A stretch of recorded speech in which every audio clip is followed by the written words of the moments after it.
36 na Legislature in Guam is called to order.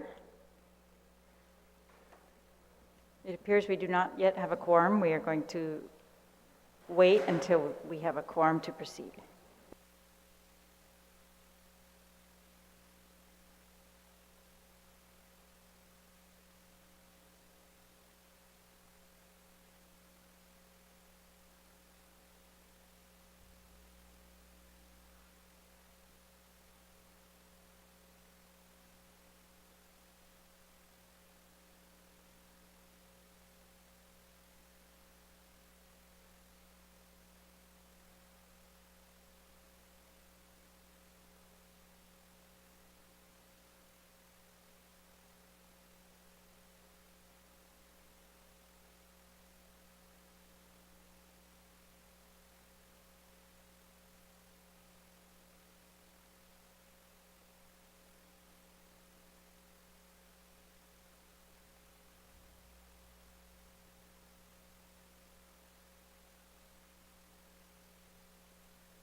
We will proceed with our agenda.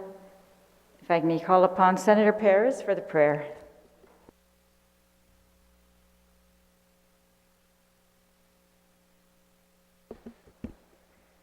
In the name of the Father, and the Son, and the Holy Spirit. As we open our session on Earth Day, let us honor the people of this land that have come before us and the deep spirituality that shapes our indigenous knowledge into wisdom, that guides us to act with gentleness, kindness, compassion, and gratitude for the abundance that surrounds us. Let us acknowledge the wisdom of our ancients who read the stars and traveled across our mighty ocean before European conquest, and who considered themselves part of the ecosystem, not above it. As we begin our work here today, remind us, in the beginning, before you established the ecosystem that sustains all life, before the desire for more and insatiable appetites profaned and the sacred relationship with the earth, before we began to pillage land and sea, before everything, your life-giving spirit nourished the immense and unfathomable waters and fertile lands. In honor of ancestor custodians and guardian mothers and fathers before us, for sisters and brothers with us and descendants who will come after us, help us to keep our ancient covenant with you. Bind us together in the power of your truth, your love, and your justice. We ask for your guidance, that you grant us insight, courage, compassion, and imagination, and grant that we whom we seek to serve, we may give the support that they need. As we begin our work today, remind us that your limitless love overcomes our limitations. We ask that you increase our trust in one another, strengthen our quest for justice, bring us to unity and common purpose. Mansainam and matuham, gwini gi sagan midzu, in gagagaut inasi pudhafana, inachakizan pinalatsa, nu esti siha, in mengagi gwini gi inet mami, na famalofan hamsinhafana chetnudan, esti neskan mami, esti tanagan mami, esti hanagu mami, ginin hamzo manasaina mani. Turasainas, enduring with us this moment, we have come to you at your dwelling place, asking for forgiveness of those here with us. We ask for those who are around us. We ask your forgiveness, especially those who with their rogue behavior disturb and destroy your dwelling place. We ask that our passing over these areas will be without harm or hurt on them or us. This is the wisdom that we inherited. This is our highest desire. This comes from you, our Saina. May you let it be. Amen. To express a never-ending and never-forgotten gratitude by the people of Guam, the legislature recognizes recipients of Imaladan Mastakilu na Sacrificio on a display in the Guam Congress Building and during each of its sessions. For the recognition of a recipient of Imaladan Mastakilu na Sacrificio, Senator Ada, you are recognized. On behalf of the grateful island and country, we honor Sergeant Francisco M. Asanoma and the family of Sergeant Francisco M. Asanoma for making the ultimate sacrifice in service and defense of our island and country. For the recitation of Inifresi, will Senator Nelson? Will Senator Nelson please lead us? And would the Vice Speaker, Munya Barnes, please lead us in the singing of the Guam hymn? And Senator Taitukwi, please lead us in the singing of the national anthem.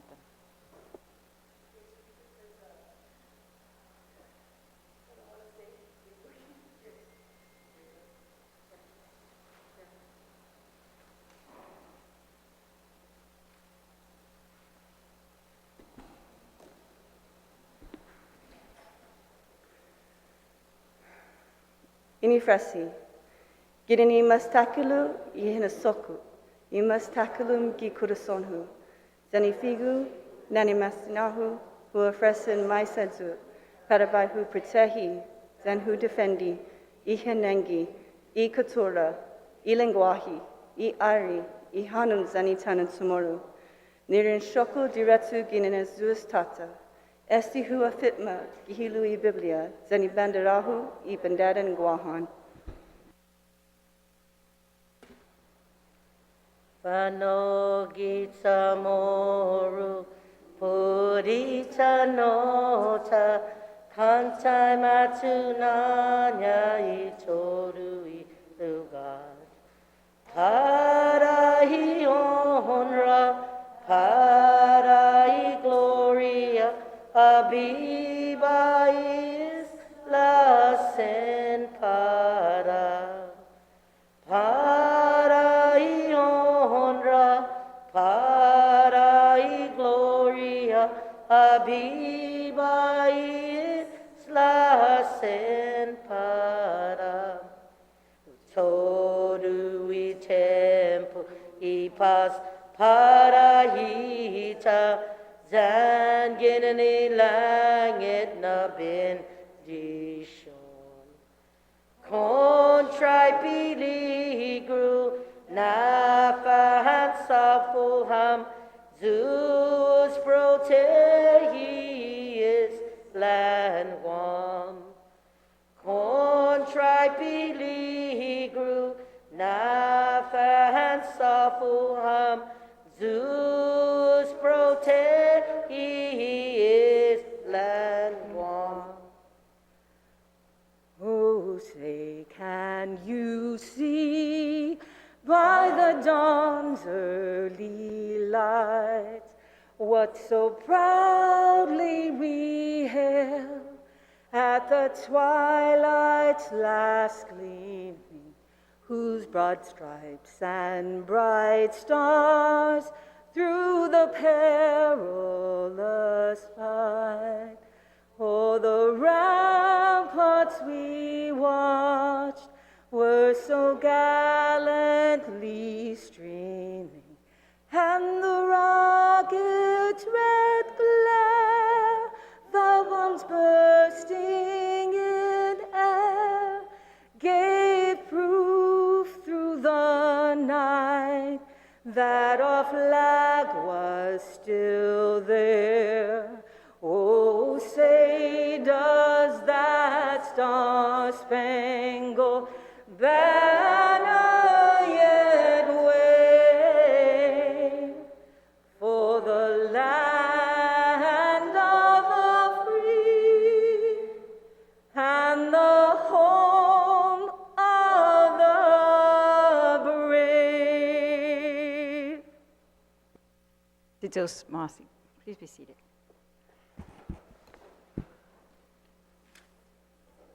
Madam Clerk, please take the roll call. Senator Atta. Senator Blas. Senator Brown. Senator Duenas. Senator Moylan. Vice Speaker Munya Barnes. Senator Nelson. Senator Perez. Senator Ragel. Senator San Augustine. Senator Shelton. Senator Tydegui. Senator Terlahi. Speaker Terlahi. Senator Torres. Madam Speaker, there is a quorum. Titos Mossy, Madam Clerk. We're now on the call for approval of the Legislative Journal. Majority Leader, Senator Nelson, you are recognized.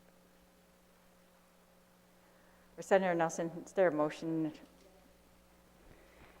Thank you, Madam Speaker. I'd like to make a motion to excuse senators not present for today's legislative session, for this legislative session. On that motion, is there any objection? Seeing no objection, motion carries. Majority Leader, Senator Nelson, you are recognized. Madam Speaker, I move to approve the Legislative Journal dated March 25, 2022, subject to corrections. On that motion to approve the Legislative Journal, is there any objection? Seeing no objection, motion carries. Majority Leader, you are recognized. Madam Speaker, there are communications and petitions, and I move that they be appended to today's session journal. On that motion to append communications and petitions to the session journal, are there any objections? Seeing no objection, motion carries. Majority Leader, Senator Nelson, you are recognized. Madam Speaker, there are messages from Imagahagan Guahan, and I move that they be appended to today's session journal. On that motion, that messages from Imagahagan Guahan be appended to today's session journal, are there any objections? Seeing no objection, motion carries. Majority Leader, Senator Nelson, you are recognized. Madam Speaker, there are reports of standing committees, and I move that they be appended to today's session journal. On the motion that reports of standing committees be appended to today's session journal, are there any objections? Seeing no objection, motion carries. Majority Leader, Senator Nelson, you are recognized.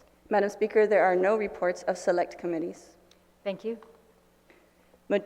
Madam Speaker, I move that bills introduce bill numbers 277-36 COR through 282-36 COR and 283-36 LS through 291-36 LS, and resolutions introduced, resolution numbers 292-36 COR through 297-36 COR and 298-36 LS through 320-36 LS be deemed to have been given their first reading.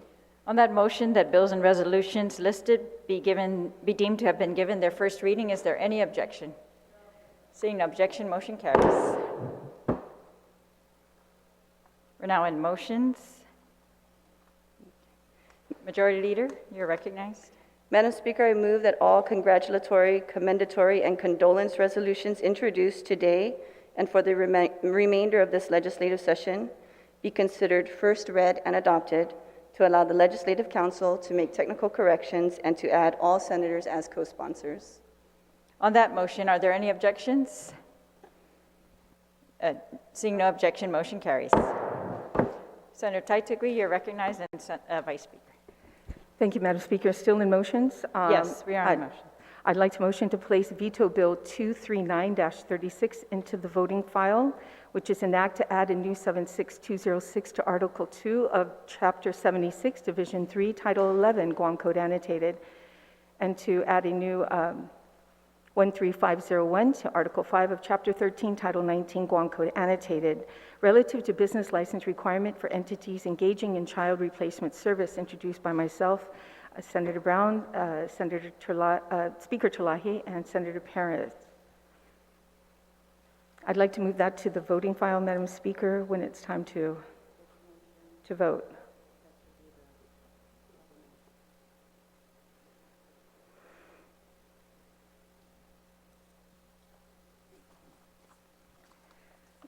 Madam Speaker, if I may, just 1 minute just to discuss whether I have the opportunity to speak on this before it goes in, or? This will be your opportunity on this motion. We will debate it. It's open for debate.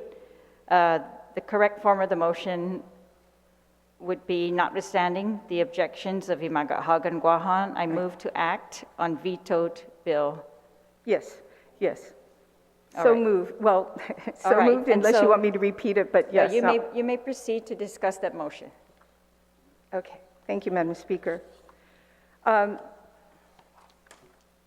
Veto Bill 239-36 is sponsored by myself, as well as my co-sponsor, Senator Joanne Brown, yourself, Speaker Tulahi, and Senator Sabina Perez.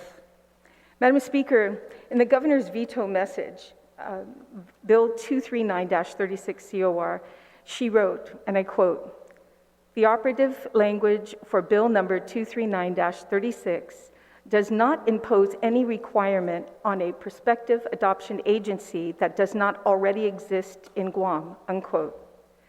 Madam Speaker, if the governor is referring to Public Law 36-68, which originated as legislation this legislature adopted in December of 2021, I must remind Adelup that this legislature has yet to receive a set of interim rules required by law, which establishes the minimum standards governing the granting, revocation, refusal, and suspension of license for a child placement agency and the operation of a child placement agency. Despite there being no interim or any other DPHSS license rules and regulations in place for private adoption agencies, I believe everyone here is well aware that there is a private company on Guam that according to its website claims to be the first and only adoption agency on Guam. Madam Speaker, if there is a business operating on Guam right now as an adoption agency, It is correct to assume that the business entity is already licensed by public health pursuant to Public Law 36-68, despite there being no rules and regulations in place. If we were to follow the governor's logic that Bill 239-36 does not impose any requirement on a prospective adoption agency that does not already exist in Guam law, I ask my colleagues, what existing requirements, interim or otherwise, is in place which allowed for Guam's first and only adoption agency to secure a business license and operate legally? Madam Speaker, Bill 239-36 does not duplicate the provisions of Public Law 36-68, but rather it strengthens the new law by adding a layer of protection to those who could harm our most vulnerable children.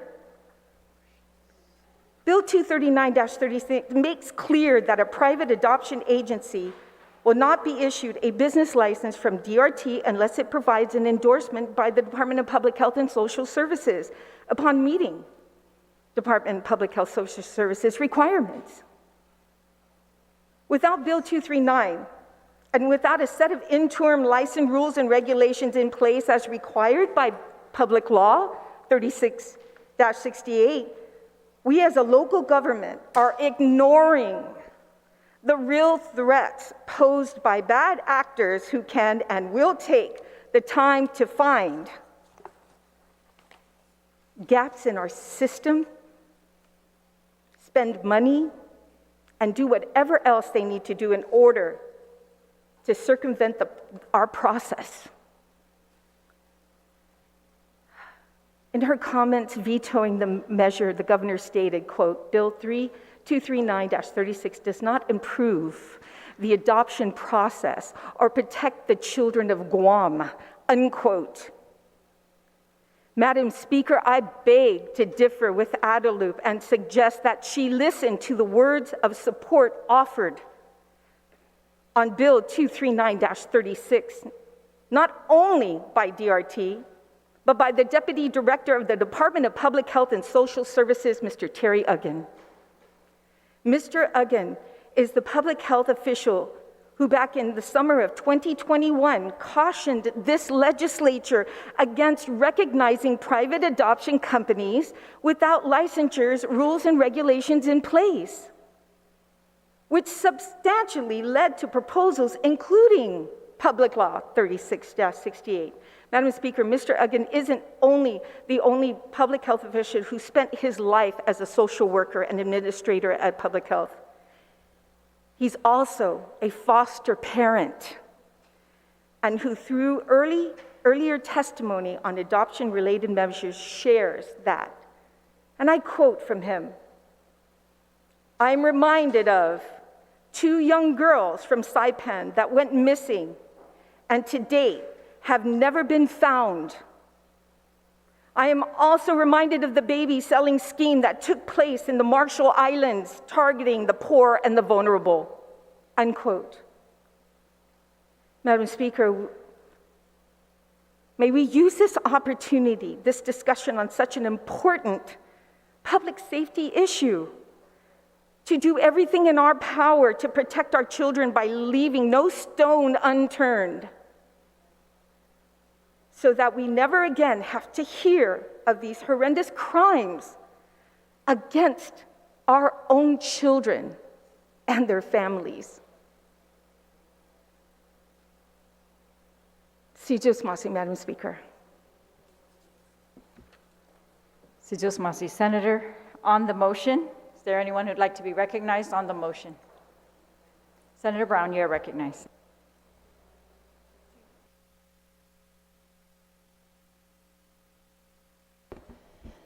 Thank you very much, Madam Speaker. I certainly rise in support of the override of Bill 239. You know, probably out of the number of bills that we've addressed this term in the Guam Legislature, I mean, this issue continues to come up in different sizes, shapes, and forms. And I think the underlying position of the main sponsor has always been consistent. Certainly I, in supporting that initiative, have also been consistent in wanting to ensure that as we move forward in this process with legalizing adoption agencies, I don't think we have, as we said, there's no objection to that. I think we recognize in our community that there's a need for children to have good, safe homes, homes that they can grow up and thrive in and feel loved and cared for. You know, Madam Speaker, every day we read in the paper, every single day, much to my disgust the older I get, because I can't understand in our community how children, vulnerable children that cannot take care of themselves, are abused.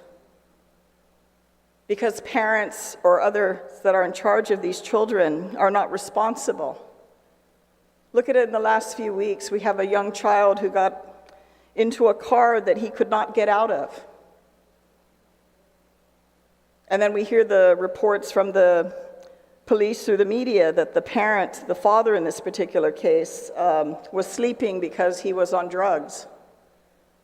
And imagine that poor child not being able to get out of a hot vehicle on a hot day and having no one around to respond. I mean, you hear that, according to the news articles, this child was honking the horn. And while neighbors may have heard the horn, nobody thought, gosh, should we go check what's wrong? Why is the horn repeatedly being pressed? We continue to read about sexual abuse of children. How horrendous, how disgusting, how deplorable. And yet every week we continue to read, in most cases by a family member, a friend of a family member, a boyfriend of a mother, that is abusing, sexually abusing our innocent children. And then on top of that, that doesn't include the physical, mental, emotional abuse. Yet when we think of our own children, our grandchildren, how could that possibly happen? How could grown adults possibly abuse children in this community, or any community for that matter? And yet it continues to happen every single week. Every few days we hear and read about this in this community, much to our disgust. And certainly we wish in every case we could be there to do something about it, to stop it, and hold these adults, these irresponsible, sick adults, responsible and accountable for the abuse that they perpetrated upon our children. In this particular case, when we're dealing with the adoption agencies, where we do have a direct hand in influencing the direction of this process, we simply want accountability. We simply want to ensure that any adoption agency that wants to start and operate on Guam has rules and regulations that are in place to ensure that they're legitimate adoption agencies, to ensure that they are accountable, to ensure that the people that work for these agencies are not going to be predators on our children. As we know, these kids, these children, gosh, could we adopt them all? Wouldn't we want to? They're already in a vulnerable situation for whatever the reason. But the need is greater for them to have a safe home because they don't have one.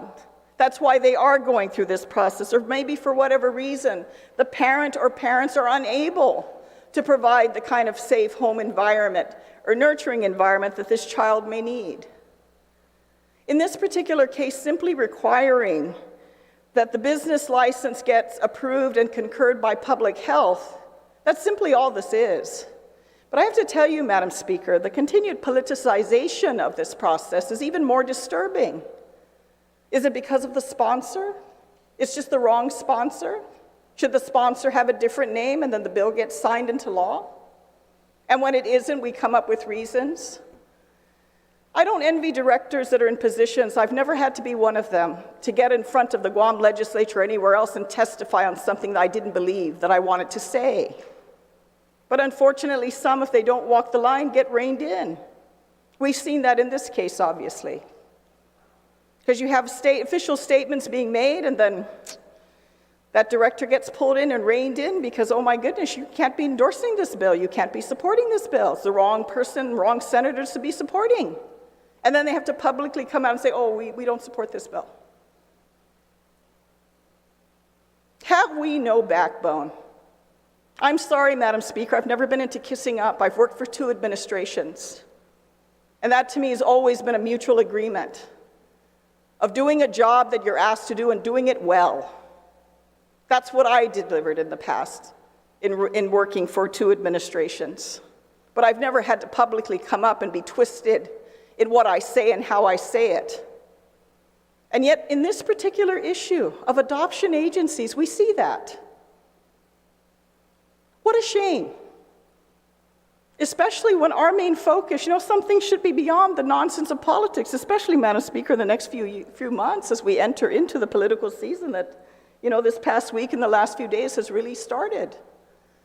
But that should not be our priority and our focus. We still have an obligation to the election to which we were elected, to ensure that we're making decisions in the best interest of our community, to ensure that we are making decisions in the best interest of these children. And simply requiring concurrence, simply requiring review, simply ensuring that standards and regulations are in place to make sure that these adoption agencies, should they bring more in the future, follow these requirements that are transparent to the public, transparent to the government, to the Department of Public Health, to the adoption agencies. What is so unreasonable about that? But yet we've seen this process so politicized. Just look at the veto message. Sometimes we need to be above this kind of nonsense, this childishness that we see, because we are not the preferred legislative senator moving forward a bill. But that's for the governor. She'll be judged on that in the next few months. But to me, it's very childish. It's unbecoming of that position, especially on this issue. And colleagues, I've gotten here time and time again talking about this very issue.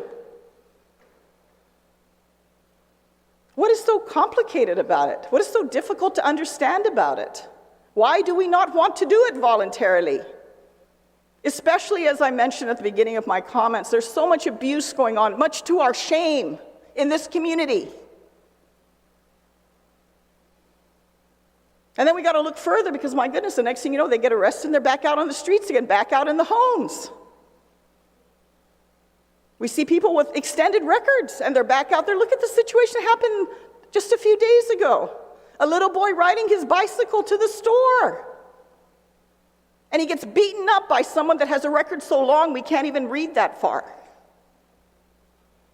I think at some point we need to stand up and say enough is enough. Rather than just go, oh, it's another day on Guam. Manana Sidus.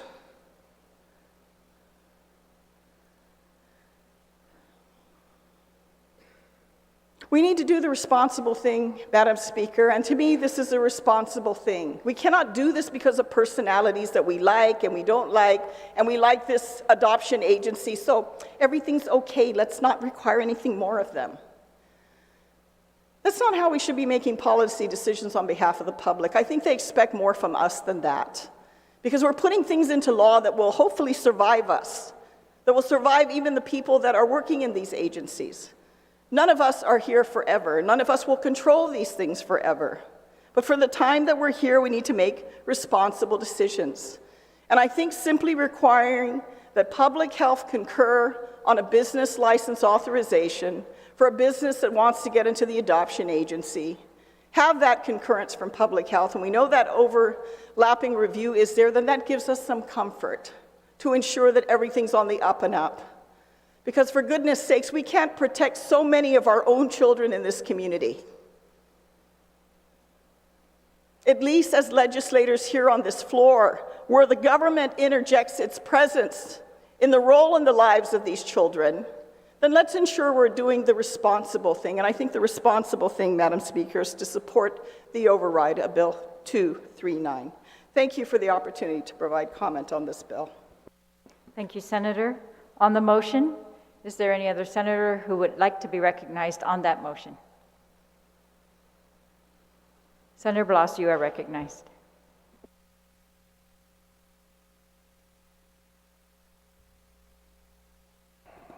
Thank you, Madam Speaker, for the opportunity to speak on the override of Bill 239. I too stand in support of the override. And just to reiterate some of the statement, comment, concerns that were brought up by my previous colleague from Pago Bay. One has to wonder, Bill 239 was one of 3 bills, at least 3, that were vetoed by the governor for measures that were deliberated and passed by this legislature just one session ago.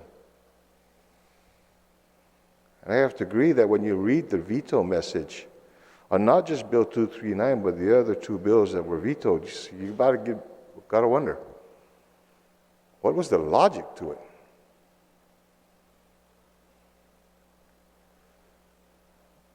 Bill 239 simply provides and simply says that for a business to be able to operate, albeit it is an adoption agency, it just has to follow what every other business that wants to do on Guam does. Get a license, get registered. Now, granted that there was a previous legislation, there is law that says that that there will be rules and regulations promulgated in as far as setting up what those standards will be. In the meantime, do what every other business on Guam is required to do. Is that so difficult?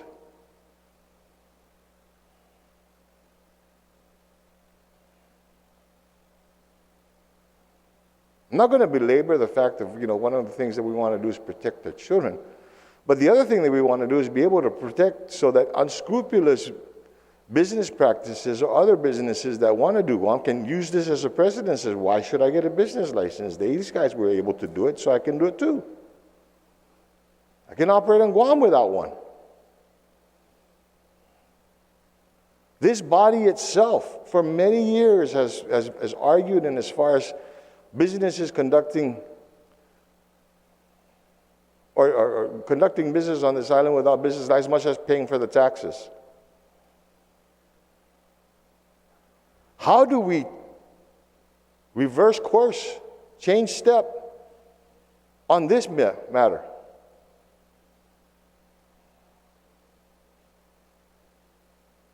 Is it rearing its ugly political head?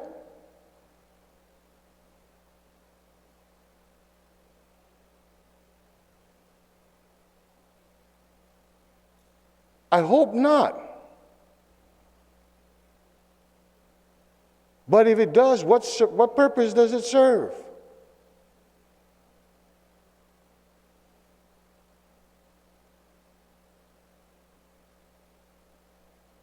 I want to remind the members of our body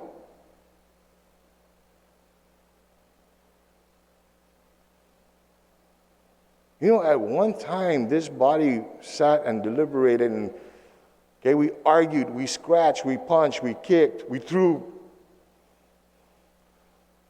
chili dogs at each other.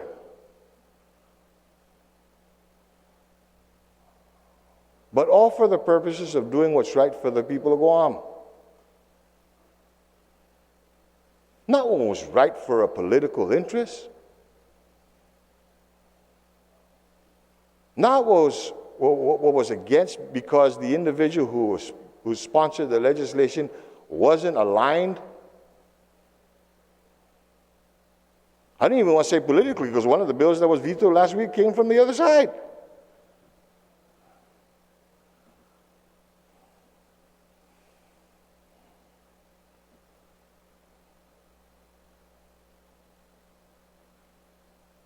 We have time to fix this.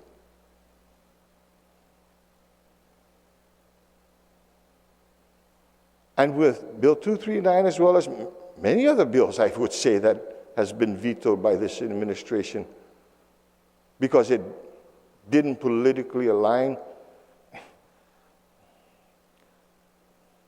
It doesn't matter to Tan Maria and to Nasei and to Kuya Joy. What matters is what we do what's right here.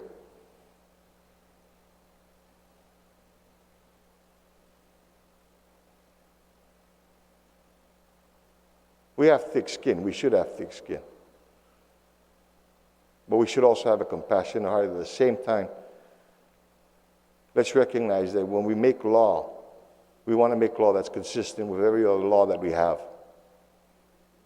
And the law of this land says if you want to do business on this island, you got to get a business. You got to get registered. You got to get a license. That's all that 239 was asking for. Nothing more.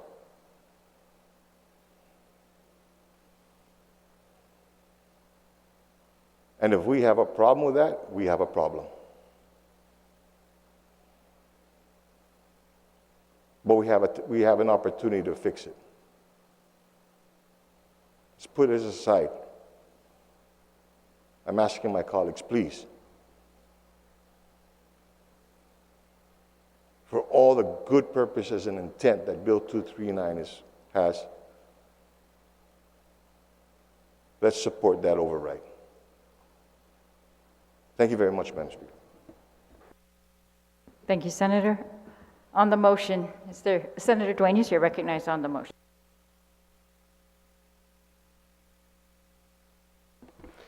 Madam Speaker, and I certainly rise in full support of the override of Bill 239-36.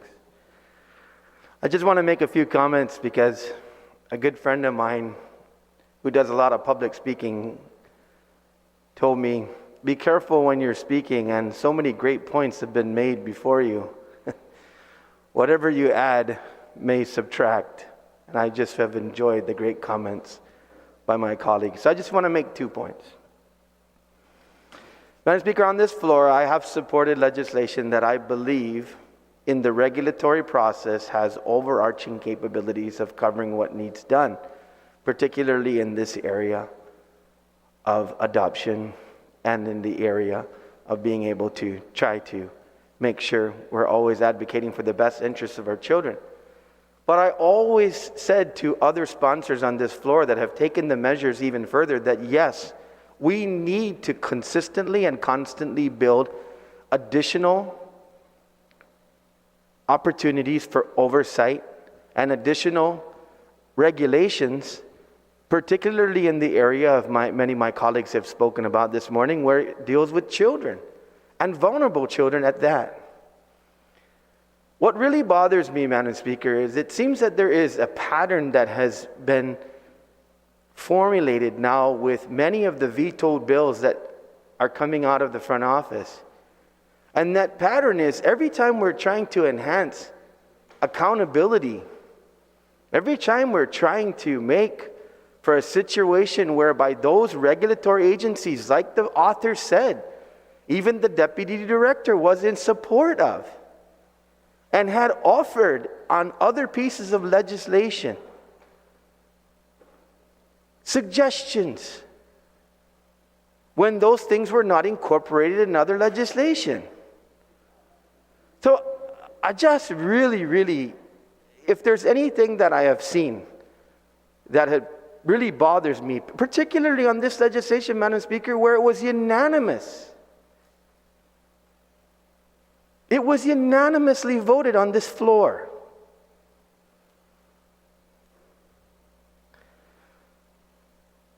I don't ever want to question any motivations. I just don't think that that's the way to try to establish a relationship and understanding. But I just will always point out when there's a consistent situation whereby this legislature tries to speak and tries to call for more accountability and transparency, there is a deep resistance to that. And Madam Speaker, that bothers me. Because even I've spoken to you before and others who really love this institution and guard it with their lives. And they believe that is the fundamental call to service is to have a co-equal branch of government, the policy-making branch of the government, to be respected, particularly when it comes to putting forward policy that clearly has the ability to enhance taking care of our most vulnerable children. A lot of times we pass legislation in this hall that we know if we want to get something enacted, we're going to have to come from, afterwards and introduce companion legislation.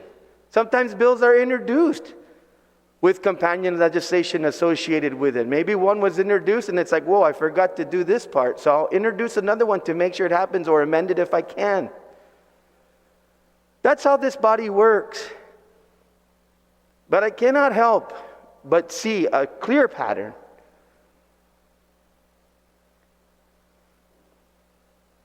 And to me, it's unacceptable.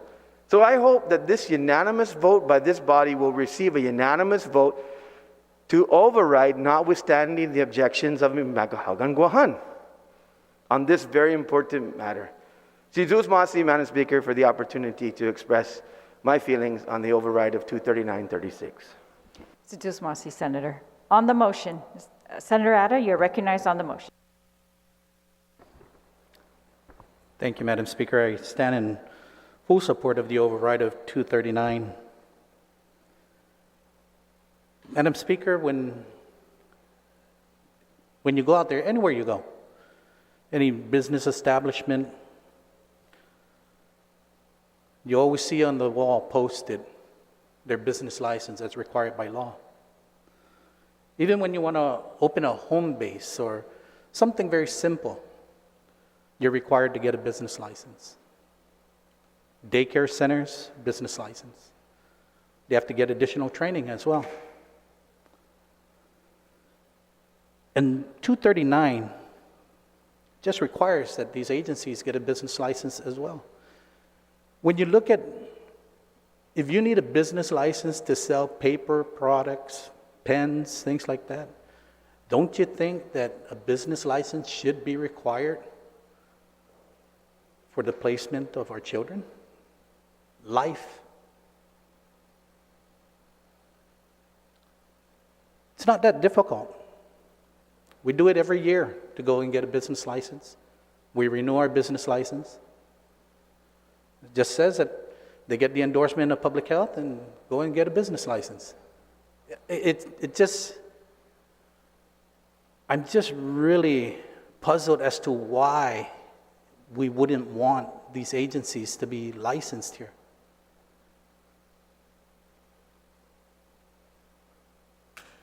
But yet, like I said, you want to sell paper and pen, you have to have a business license. Simple things. But the complicated issues, no, that's fine, you don't need one.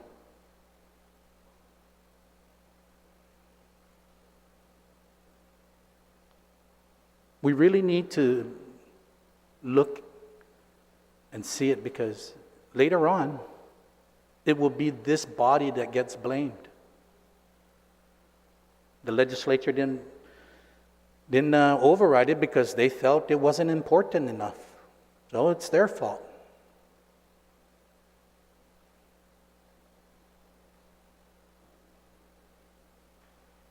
That is why they call us the legislative body, so that we introduce legislation. And if we felt that this legislation was not important enough, we wouldn't have passed it and sent it to the office of the governor for signature. And now we need to stand together for the sake of our children. Let's not let the paper and pen that you have to go get a business license because you want to sell be okay, but yet to adopt a child, no, you don't need one. We're not even going to come and see what kind of agency you're running.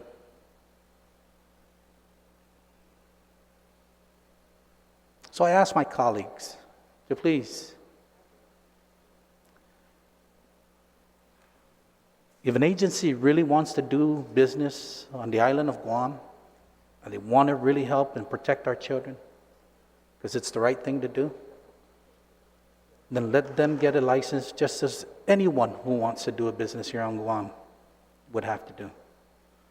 Thank you, Madam Speaker. Thank you, Senator. On the motion, is there any senator who'd like to be recognized on the motion? On the motion, Senator Paris, you're recognized on the motion. Thank you, Madam Speaker. Bill 239-36 is a simple and sensible measure that adds a layer of protection for children who are being placed in adoptive homes and who are one of the most vulnerable to exploitation and harm by bad actors.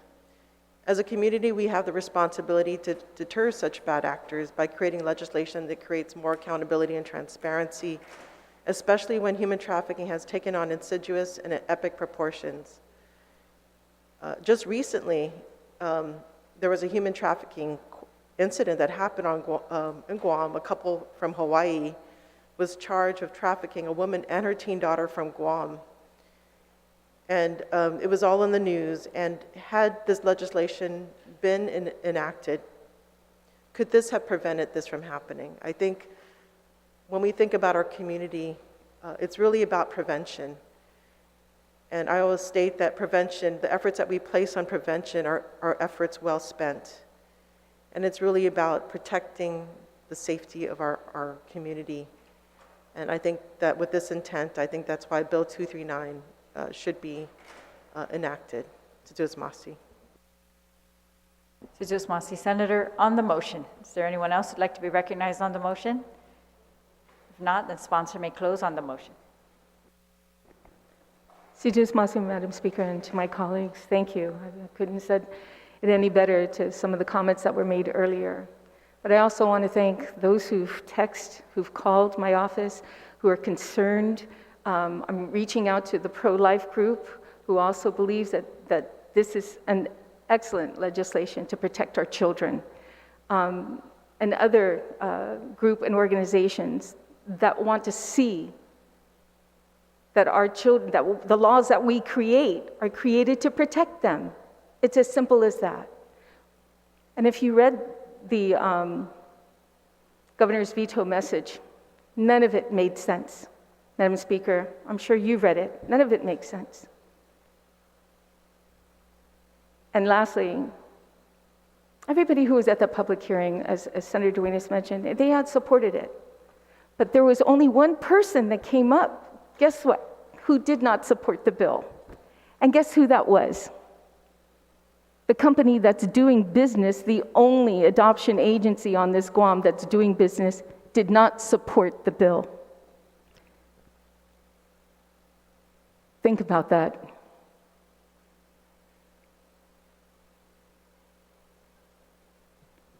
Thank you, Madam Speaker. And I don't know if this is correct, but if it's notwithstanding, again, the objections of Imagahagan Guahan, I move to place this vetoed Bill 239-36 COR in the voting file. On the motion, notwithstanding the objections of Imagahagan Guahan, to place vetoed Bill number 239-36 COR in the voting file, are there any objections? Seeing no objection, motion carries. We're still on motions. Vice Speaker, you are recognized. Tijus Masi, Madam Speaker. Madam Speaker, from the Committee on Public Accountability, Human Resources, Guam Buildup, Hagåtña Revitalization, Regional Affairs, Public Libraries, Telecommunications and Technology, I move to place on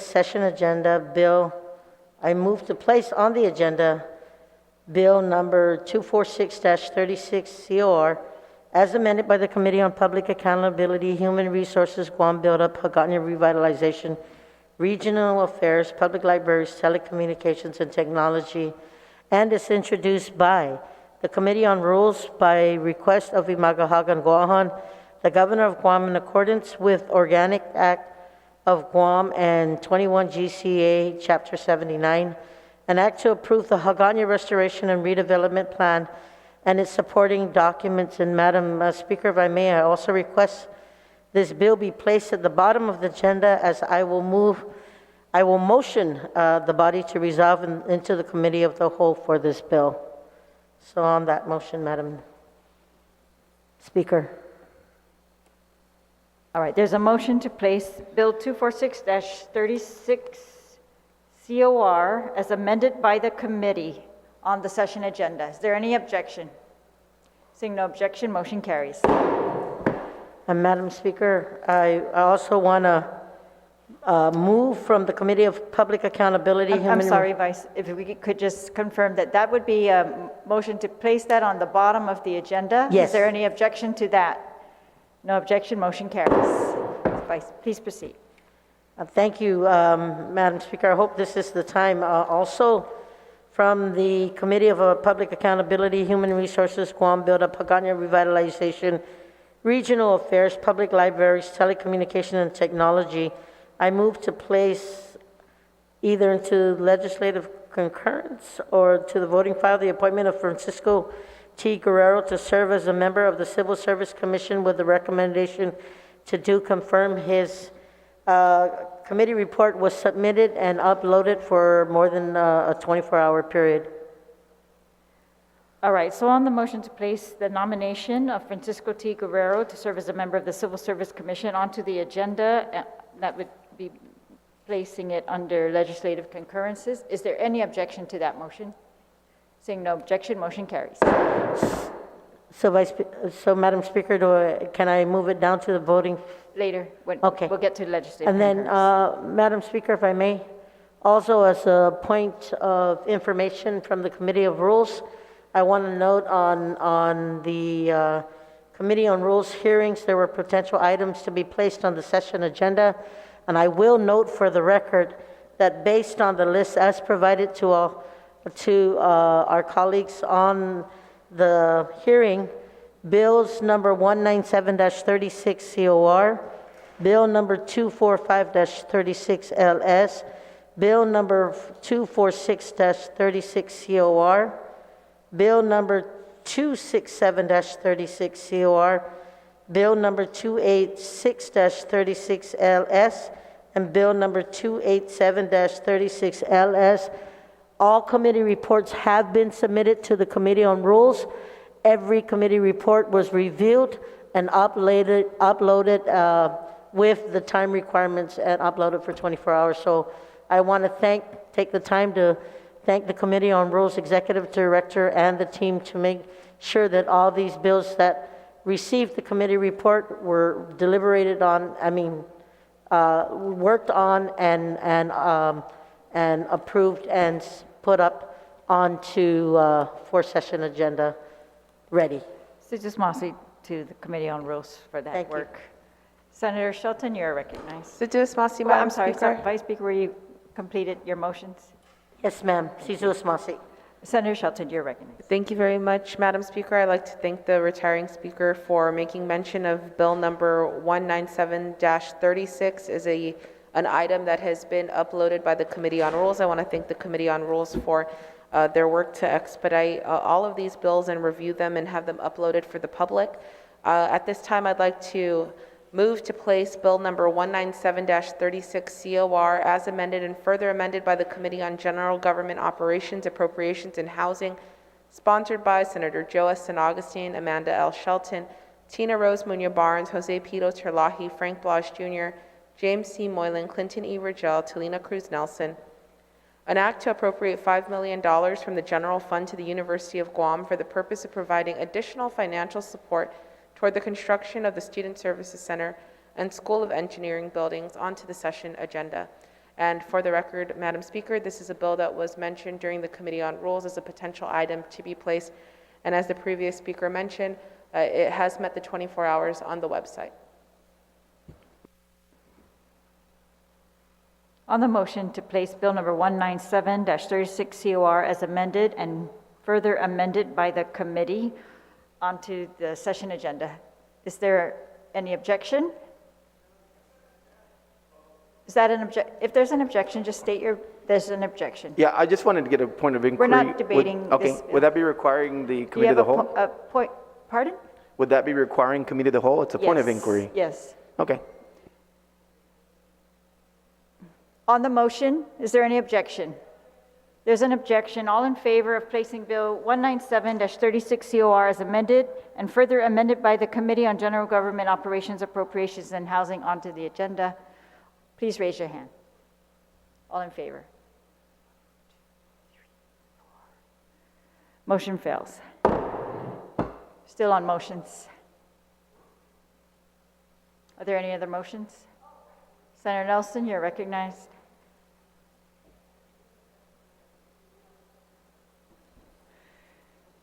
Madam Speaker, I'd like to make a motion from the Committee on Education to add Bill number 286-36 LS, an act to amend subsection 715-113 of Chapter 7, Title 1, Guam Code Annotated, relative to exempting Guam's public schools from the requirement of 180 instructional days or its equivalents or 900 instructional hours for school years 2021 and 2020 to 2021 and 2021 to 2022. On the motion to place Bill number 286-36 LS onto the agenda, is that an objection? I have a point of inquiry, Madam Speaker. Please state your point of inquiry. Madam Speaker, you know, I'm such an advocate for public notice requirements, and I'm kind of getting the impression, Madam Speaker, that we're sidestepping that because we're talking about how these bills are uploaded for the last 24 hours. We've had public hearings that have occurred after the Rules Committee meeting that set the agenda for this session. And to my understanding, a number of these bills that are being asked to move on this legislative floor, those documents were not available at the time they were put on public notice because these committee reports are after the fact. These hearings occurred after the fact. And I have a concern that we're trying to sidestep that process. These documents should have been available for public review and inspection at the time This the is legislature... not a debatable motion. I'm not debating, Madam Speaker. I'm Well, I inquiring don't hear here. a point of inquiry I don't here. believe that some of these Point bills of that are order, being Madam put on... Speaker, that is Senator. not That a is my point of inquiry. This Order, is a debate. please. That is my point of inquiry. If not, then That is you're my out point of order. inquiry. Were these committee reports for these bills available at the time they were published to meet public notice? Were they completed and available and voted on so that members of the public could download Thank you, these Senator documents Brown. should they choose and review them, Thank you, including Senator members Brown. You're of out this of order. legislature before these bills are put on legislative session? Your point of inquiry is noted. Thank you. Senator Nelson has a motion to place these bills on the floor. It's a non-debatable motion. So is there any objection to place Bill number 286-36 LS? Is that an objection? A point of inquiry, Madam Speaker. I didn't hear an answer to the question that was proffered to this That's a body. point of inquiry. There's no debate on this bill. There's no debate. There I'm is just no asking debate. about the time frame. Well, That's all. That's all. Just the time frame. That Madam is Speaker. all available to you to obtain the answer. On the motion, is there any objection? There's been an objection, so all in favor, please raise your hand. 1,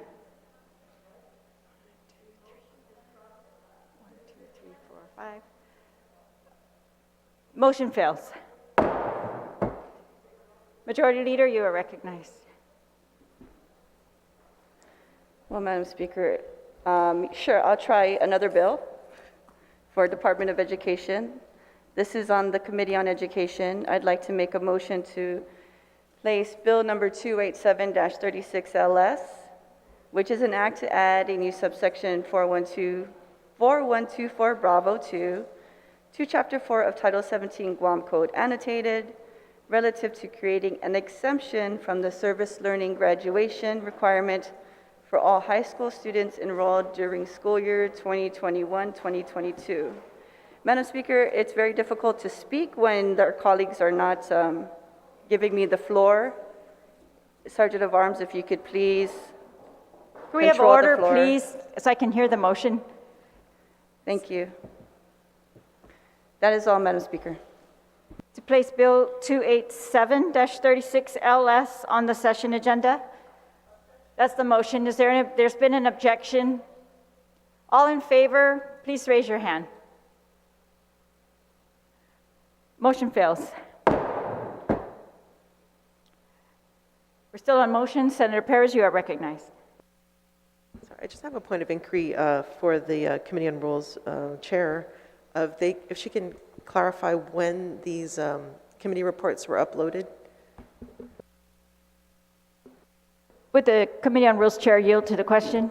Madam Speaker, I can get the actual time and do you date. yield to Yes, the I will question? yield to the best of my knowledge, but based on the committee hearings and the time announcements of the potential bills that would be set, the notices were provided to the listening audience as our hearing, and the Committee of Rules was also publicized and aired. I also know that each oversight chair or each colleague who presented the motions noted that these bills would be have the committee report, or that they would be en route, and that based on the timeline as noted by the standing rules, that we would follow those, and those have been adhered to, and that's why I reported that all these things have met the deadline. But I don't know when we changed our mind on this, but these bills have met those timelines, and that's why they were noted as potentials. Thank you. Is there any other motion? Senator Taitagui, do you have a motion? Thank you, Madam Speaker. Madam Speaker, I have a point of inquiry to the Committee on Rules on the time frame of when it was uploaded for the public to review for Bill 245-36, 197, 246, 267, 286, and 287 on the when it was loaded on the website, if it met the 5-day requirement. Senator, I just want to state all of this information is noted in the legislative website. It's all available to every single senator and the public as to the exact time, because they're stamped, as to the exact dates. All of that information is available. Would the Madam Speaker, would the Committee on Rules chairperson yield to this question? Point of This is a point of inquiry. We are in motions. Right. We are in motions, and there is no motion. Madam Speaker, Is there's there a certain people motion? watching this legislature Yes. body that don't have a computer. Okay, they don't have means to do it. They watch this, Manamku who watch this all the time. They don't have a computer, they can't see it. So that's why, Madam Speaker, it's important to say it out loud. Is there a motion? Senator Perez? Yes, thank you, Madam Speaker. I move to place Bill 267-36 COR as amended by the Committee on Environment, Revenue and Taxation, Labor, Procurement, Statistics, Research, and Planning. And so I just got confirmation that today is the 5th day since the committee report was uploaded. And it's an act to amend Section 13103, Section 13104A and B, all of Chapter 13, Division 1, Title 12, Guam Code annotated, and to amend Section 2121, Article 1, Chapter 2 of Title 28, Guam Administrative Rules and Regulations, relative to establishing a fair process for resolving public utility ratepayer disputes. And I wish to make the motion to place it on the second reading file, or to place it on the agenda.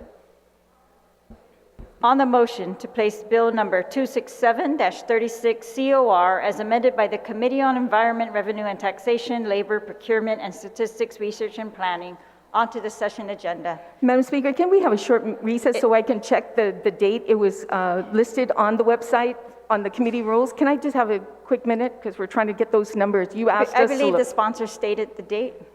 When it was submitted on the legislative website, the committee report. I'm sorry, I didn't hear that. Yeah, so we submitted it earlier, but it was uploaded on the 18th for 267-36. We're on the motion to place Bill number 267-36 COR as amended by the committee onto the agenda. Is there any objection? Is there any objection? There's an objection. Madam Speaker, I have a point of information based on all the potential items that were on the Committee on Rules hearing last week. Please state your point of information. Madam Speaker, I will submit this for the record on 245 The motion is on 267-36. 267. It was submitted on April 14th, 2022, and up on 4/18. On the motion, there's been an objection. We're going to vote on the motion. All in favor of placing Bill number 267-36 COR as amended by the committee onto the agenda, please raise your hand.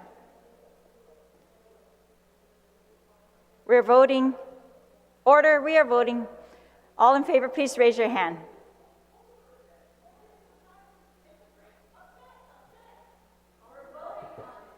Motion fails.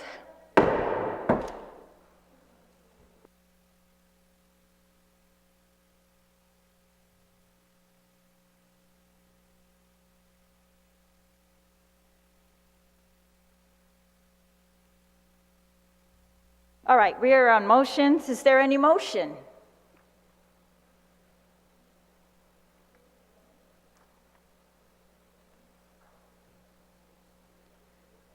If not, we will proceed to the second reading. Senator Blas, you are recognized. We are on legislative concurrences. I thought we still had a motion. I asked for motions. Do you have a motion? Senator Blas? Do you have a motion? I have a 1-minute recess to talk to you. There's a motion for a 1-minute recess. Is there any objection? There's an objection. Okay, I was just going to bring a compromise, but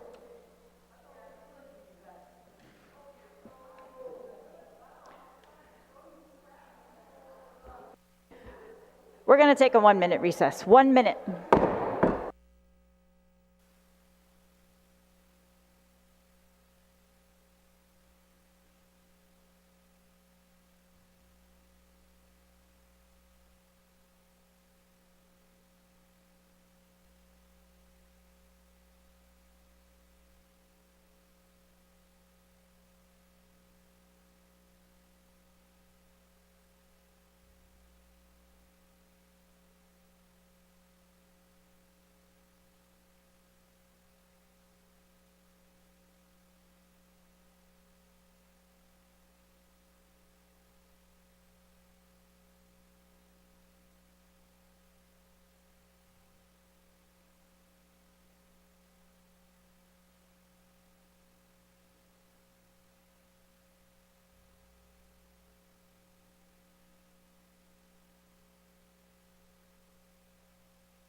do them.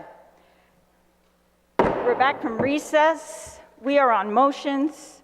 Are there any motions? There are no motions, so we are proceeding to the second reading file, and we're beginning with, we're on the legislative concurrence.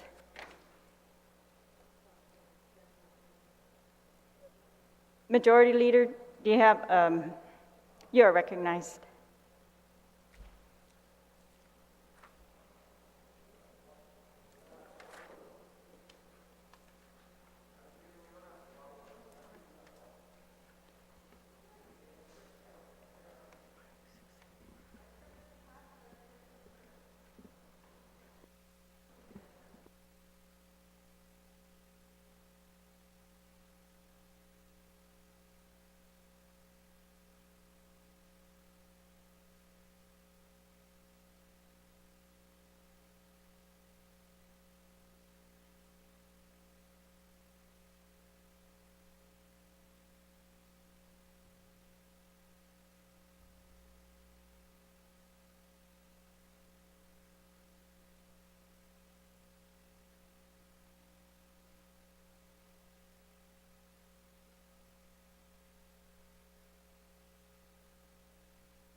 Thank you, Madam Speaker. I move to place in the voting file from the Committee on Economic Development, Agriculture, Power and Energy Utilities, and the Arts hereby reports out the nomination of Maximilio P. Ronquillo, Jr.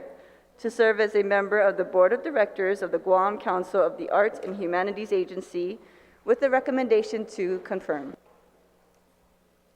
On that motion, to place a nomination of Maximo Ronquillo to the voting file, is there any objection? Hearing no objection, motion carries. Majority Leader, you are recognized. The Committee on Public Accountability, Human Resources, the Guam Buildup, Hagåtña Revitalization, Regional Affairs, Public Libraries, Telecommunications, and Technology hereby reports out the nomination of Francisco T. Guerrero to serve as a member of the Civil Service Commission with the recommendation to do confirm. On that motion, to place the nomination of Francisco T. Guerrero to serve as a member of the Civil Service Commission on the voting file, is there any objection? Hearing no objection, motion carries. We are now on second reading, which begins with Bill number 258-36 LS. Senator Blas, you are recognized.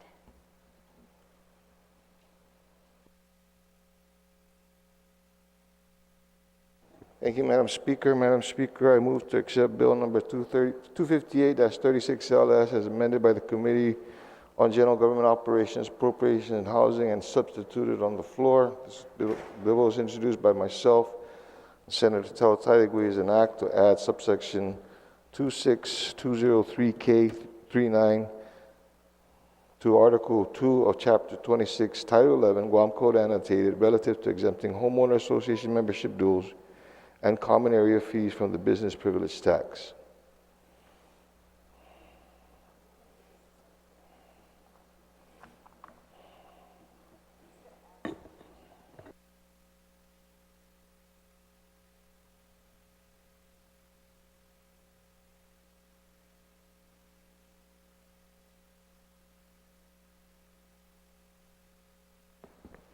All right, there's a motion to accept a substitute version that, according to the clerks, has been passed out to everyone and placed on your desks. Senator Brown, do you have a point of order? To be consistent, I just have a point of inquiry as to inquire if this particular bill also met those requirements of having the committee report available at the time this bill was put and published for publication for the public too. Were those documents available for public review? If I can inquire of the I would author. ask you to please inquire of the Committee on Rules. It's Well, been then, placed on the Committee on session Rules, agenda then. in accordance with the open government law. We are proceeding with, he has a motion for a substitute bill. Do you have an objection? Well, I'm inquiring then of the Rules Committee Chair, if she can clarify that. Did it meet the public? It's was on it the available? agenda. I just want to be consistent, Madam Speaker, so In I'm order not to be being put on the partisan. agenda, it has to be a motion at the Committee on Rules, and in order to be put on the agenda, it was, the committee reports were available at that time at the Committee on Rules. Well, I appreciate that clarification for the public as well. Thank you. The only requirement to be put on our agenda is that it be adopted by the Committee on Rules. Senator Blas had a motion to substitute the bill. The bill's been passed out. It's been uploaded to the drive. Is there any objection to accept the substitute version? Seeing no objection, motion carries. Senator Blas. Thank you, Madam proceed. Speaker. I move to place Bill number 258-36LS as amended by the Committee on General Government Operations, Appropriation, and Housing, and substituted on the floor in the third reading file, but I also like the opportunity to be able to speak on it. Please proceed. Thank you, Madam Speaker. Madam Speaker, Bill number 258-36LS, as introduced by myself and Senator Talataitikui here, is basically, as simplistic as it may sound, it actually helps to resolve what may have been a decades-old issue with regards to homeowners associations and their qualifications or the ability to be able to collect their dues and homeowners association fees, a not-for-profit organization, but to be treated as such and so that they can be recognized by the Department of Revenue and Taxation for the purposes of ensuring that the collections they may make specifically for amounts received from homeowner association membership dues and common area fees are not taxable income and are recognized by the Department of Revenue and Taxation. This came about as unfortunately from, I guess, recent concern, I don't want to say ruling or opinion by the Department of Revenue and Taxation that they were actually in the dark or it wasn't clear as to how they were going to be able to treat those dues and fees. And so what this legislation attempts to do is to provide clarity to that so that, first off, a homeowners association, it's not for profit. They don't make money off of this. This is basically a group of individuals who own homes, condos, or the like, that share their monetary resources so that they can continue to make the improvements in their common areas and in their buildings. Much like what we do in our individual homes every month, and as far as the maintenance of our yards, the collection of our trash, and so forth. So that's what this bill proposes to do. It helps to close that loophole. The homeowners associations have come out in support of this thing. I want to thank the committee I want to thank the Committee on Government Operations, Appropriation, and Housing for their attention and their expeditious response to this matter and provide this. And this is timely in that, right now, a lot of the dues and the fees and the licenses, if you will, are set to expire to be renewed. And taxes have, where necessary, have to be collected. And we just want to make sure that in this area, that it does meet the muster. It's recognized that it's not for profit. It's to maintain their, their complexes, and it gets the due recognition as an association organization as such with the Department of Revenue and Taxation. And I ask my colleagues for their support in this piece of legislation. Thank you very much, Madam Chair. Speaker. Thank you, Senator. On the motion to place Bill 258-36 LS as amended by the committee and substituted on the floor, is there anyone who would like to debate?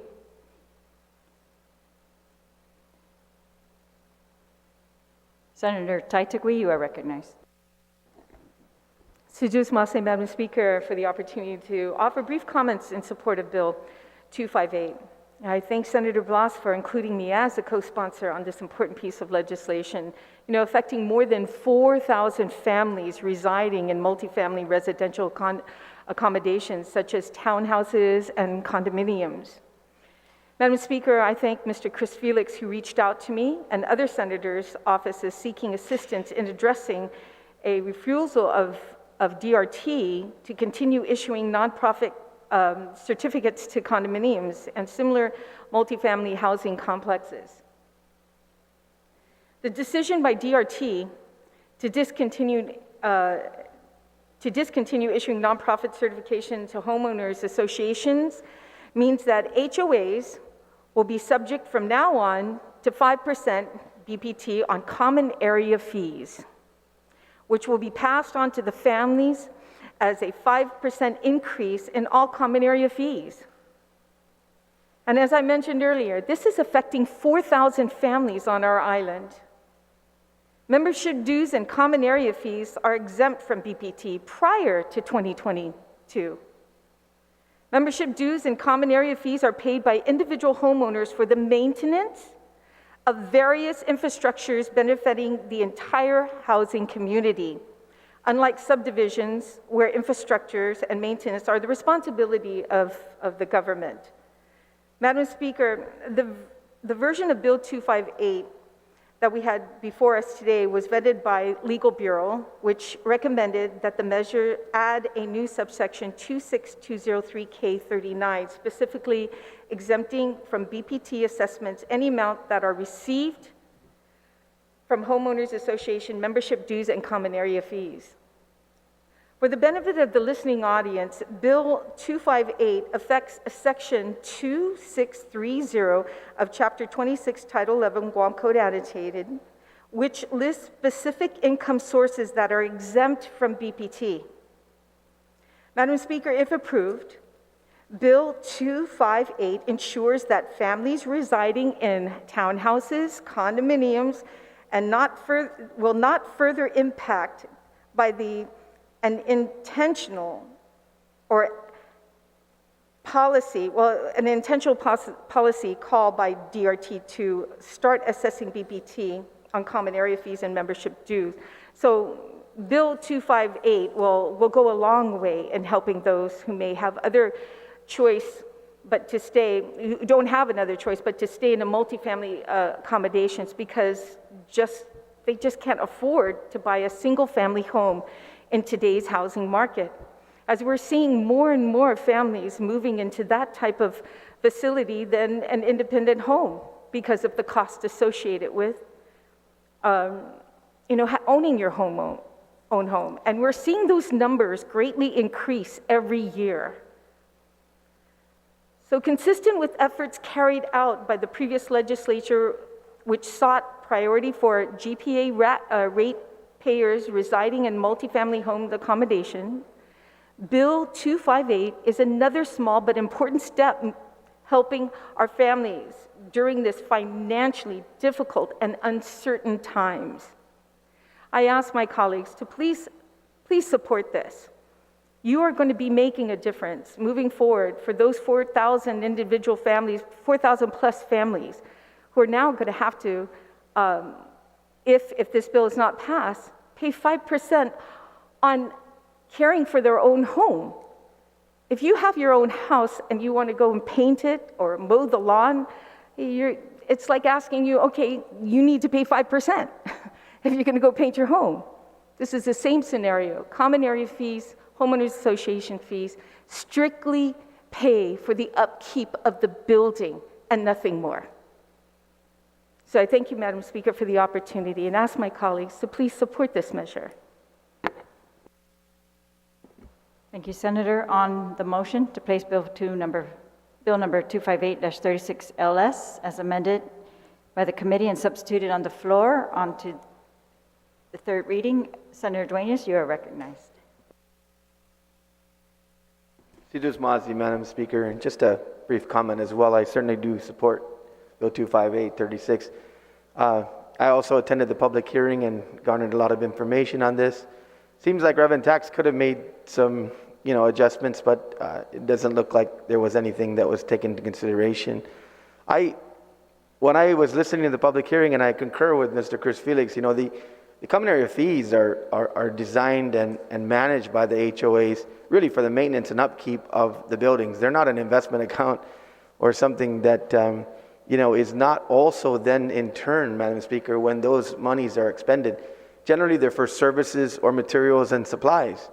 All of those services, materials, and supplies should be subject to the GRT anyways, or the BPT, because those businesses providing those services, as well as the materials when we go to the various stores to buy for maintenance and upkeep, are taxed. So in a way, it can be looked at as almost a double tax, where you're taxing an HOA for funds that are contributed for the upkeep and maintenance of these multi-family dwellings. So for that reason, Madam Speaker, I believe that the government of Guam is already collecting the taxes on those when purchases of services, materials, and other ancillary items to make sure that these domiciles are maintained and properly upkept. So for that reason, Madam Speaker, I rise in support of this legislation. Sidus Masi. Sidus Masi. Senator, on the motion, Bill 258-36 LS, is there anyone else who'd like to be recognized? Senator Paris, you're recognized. Thank you, Madam Speaker. I think this bill is a good measure, and I think one of the things that brought this out was that DRT was enforcing the nonprofit status under 501c4. Perhaps I'm thinking this might have been the reason that some of the HOAs did not meet the social welfare requirement, which is actually quite difficult to do. And what that states is that the HOA basically has to benefit the public at large. And so I think really the intent of these homeowners association really was to upkeep their facilities. And I think it makes sense that this is not taxed because of just generally speaking, I think it's important to invest in and maintain one's home properly. And so I rise in support of this measure. The other tax classification could be the 528, and which is much easier, I think, as far as to get tax exemptions for on behalf of HOAs. And but I think too, it just speaks to that our code, the income tax mirrors the federal income tax code, but there are parts of the code that doesn't necessarily. But just to keep in mind that if these HOAs want to continue their nonprofit status under 501c4 or 528, that they be mindful of still the other requirements. But I do rise in support of this measure. For the reasons stated earlier by my colleagues, that it would help to prevent any kind of negative impacts on their cost of living. So it's Masi.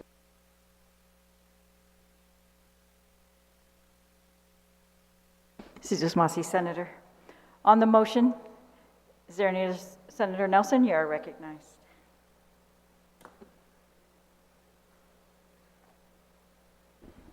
Thank you, Madam Speaker. Madam Speaker, I rise in support of this bill. At the public hearing, it was mentioned that that for the past 30 years, the representatives of the homeowners associations have worked with the Department of Revenue and Tax, and have been able to receive an exemption. However, for some reason, the interpretation of a certain statutory requirement this year included an extra constraints on them that they had tried to meet, but however, they were unable to meet. So this just clarifies that, that for the past 30 years, we are continuing this practice to include the homeowners association and giving them this exemption for tax. I do have one concern, Madam Speaker, that if there's anyone in the body that is a property owner and their property does have an impact or has any relation to this bill, and that if it will directly or indirectly benefit them, that is the one concern I have. And then, Madam Speaker, I rise in point of order as to whether there is a requirement in open government of our standing rules for substituted bills or amendments, or even bills to be on websites prior to discussion.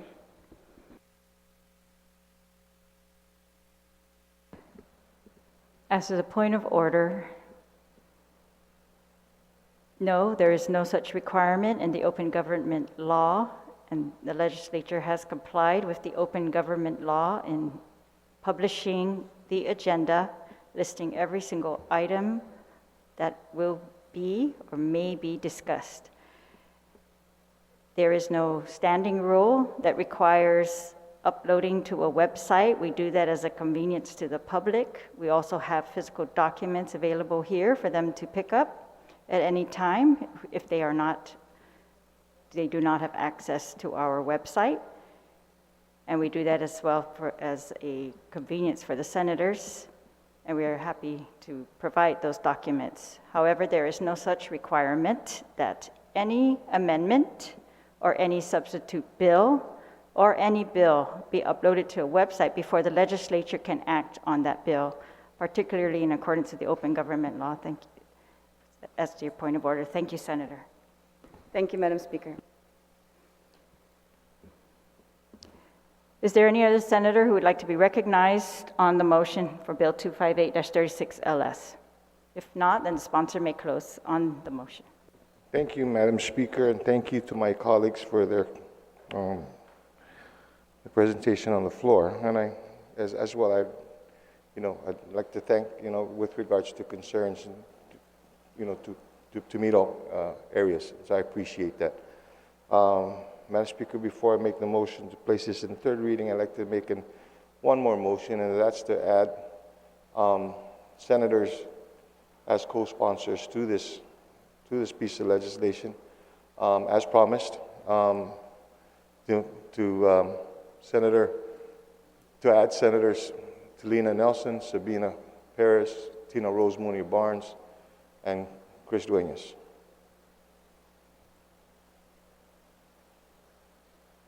And Tony Abbott. And Joanne Brown. Okay. All right.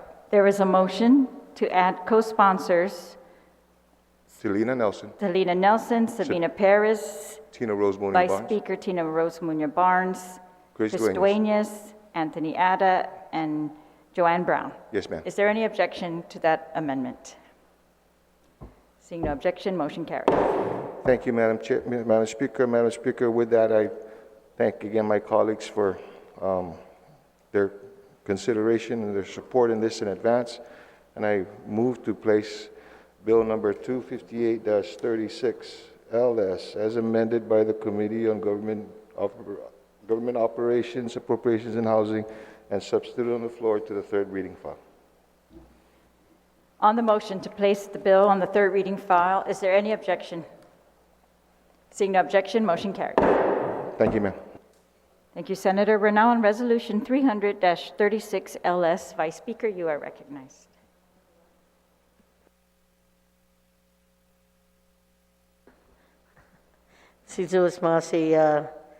Madam Speaker, if I may, I move to place onto the third reading file with an opportunity to discuss Resolution number 300-36 LS, which is relative to supporting the Republic of China, Taiwan's participation as observer at the World Health Organization's 75th World Health Assembly, and to reaffirm support for the Republic of China, Taiwan's participation as an observer in the international organizations. Please proceed. Sizus Masi Talu, Madam Speaker, for giving me the opportunity to speak on this resolution. Madam Speaker, I introduced this resolution knowing how valuable a seat at intergovernmental meeting is. Even to Guam, for us, whether it is the Association of Pacific Island Legislature, which is the APIL, or the MILA, which is the Mariana Islands Legislature Association, we move our region forward when we work together. And only through greater collaboration do we become more understanding of one another, and we create peace within our region. With the Republic of China, Taiwan being a global economic power and an important democracy in the region, Taiwan's meaningful participation at intergovernmental meetings like the World Health Assembly will only move, Madam Speaker, the world forward. The Republic of China, Taiwan's success in handling this pandemic is well known by now and lauded around the world. Taiwan was able to stave off the onslaught of the COVID-19 pandemic for months without having to go into a lockdown. It was business as usual in Taiwan. Here on our island of Guam, where we were just learning about COVID and monitoring the spread of COVID in the early part of 2020, Taiwan already began mitigating efforts. I saw this firsthand, Madam Speaker, when I was in Taiwan in February of 2020 for a medical checkup. Everywhere you went, the people of Taiwan already had masks on and incorporated many other health protocols in their daily lives. Initially, Madam Speaker, I was very surprised. I was surprised by the reactions to the pandemic. Many might have seen this as excessive, especially at the very, very beginning of the pandemic, but Taiwan has to take these precautions early on. And Madam Speaker, despite being an important democracy and economic power in this region, they are not invited to many intergovernmental meetings where valuable information is shared with the world. They are not able to be kept abreast of latest developments in different sectors important to Taiwan, including healthcare and aviation.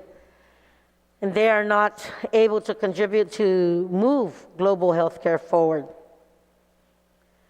Madam Speaker, while Taiwan has had their waves in the past 2 years, they overcame these waves in a matter of months, bringing down local infections to zero in a few months. The Taiwan model to this pandemic is something all nations can benefit from. I want to share with you, Madam Speaker, instead of bringing an entire global city of millions to a standstill, driving people to hysteria and locking them in their homes, Taiwan allowed their people to continue living their lives as best as they can, as safe as they can, and as productive as they can. In line with the legislatures and nations around the world, Madam Speaker, including G7, who stood behind the greater global collaboration and partnership, we continue to support the Republic of China, Taiwan's efforts to be given a seat as an observer at the WHA, which is the World Health Assembly. Moreover, with our sister city relationship with Taichung, home city of the Taiwan International Airport, we hope they can be invited as an observer at the International Civil Aviation Organization, which is the ICAO, so that we can keep our skies safe. So additionally, Madam Speaker, we stand behind the Republic of China, Taiwan in obtaining observer status in the United Nations Framework Convention on Climate Change and the International Criminal Police Organization, Interpol. So, Madam Speaker, I sincerely hope that my colleagues can continue to support this efforts with Resolution 300 as our August body has taken that efforts to support Taiwan for many, many years now.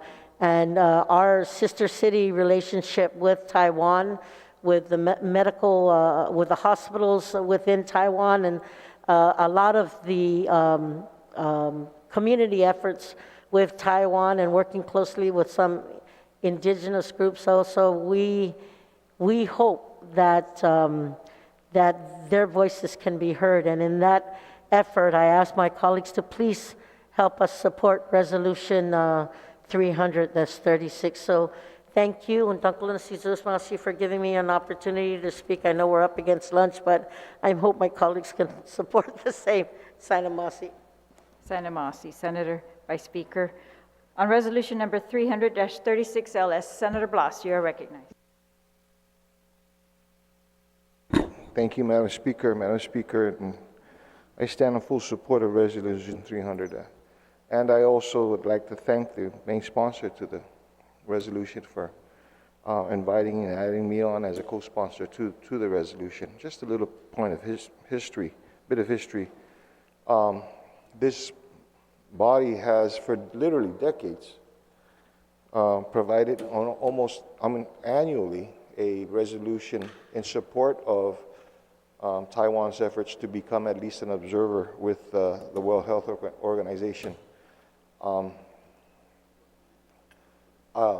at one time took on the mantle passed on by the late speaker, Tony Ampingo, to continue this effort. And it is our hope that one day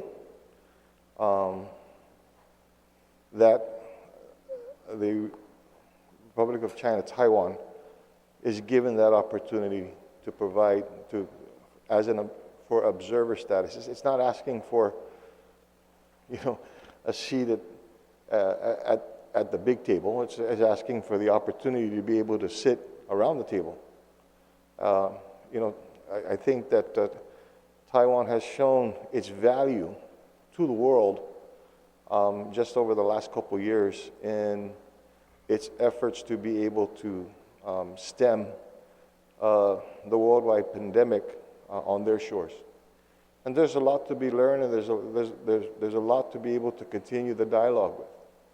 I recognize what the international relations and the political struggles are with that, but when it comes to the health of people, the more people that can come to the table, I feel this is the better. And so I continue to support this effort, and appreciative of the opportunity to be able to co-sponsor the resolution. And again, I also ask for my colleagues, once again, for their support of this resolution to provide the People's Republic of China, Taiwan, some assistance in being able to get accepted as an observer for the World Health Organization. Thank you very much, Madam Speaker. Thank you, Senator Blas. On the resolution 300-36 LS, is there anyone who'd like to be recognized? If not, then the sponsor may close. Madam Speaker, and at this time I'd just like to move the resolution down 300-36 down to the third reading voting file. On the motion to place resolution 300-36 LS to the third reading, is there any objection? Seeing no objection, motion carries. We are now at the last item on our second reading, which is Bill number 246-36 COR. It was Vice Speaker, you are recognized. Is there a motion for Committee of the Whole, as you had indicated earlier? Yes, Madam Speaker, I'd like to move into the Committee of the Whole to address the HRRA master plan, but I'd ask if we move into the Committee of All and take a recess so that we can bring all the necessary parties in to the session floor. Yes. So I don't know what time to, All right. In light of this being the last item on our agenda and that it might require the committee of the whole, I guess, move. then, yeah, Monday? I'm just going to recess until 9 a.m. on Monday, and we will call the people for the committee of the whole, including HRRA, right? And is there anyone else who you need at committee of the whole? HRA, the board of directors, and the ex-official members that are a part of HRRA to be here, the government agencies necessary for All right. any questions. Okay. Then we'll recess until Monday at 9. Monday at 9 a.m. to do this.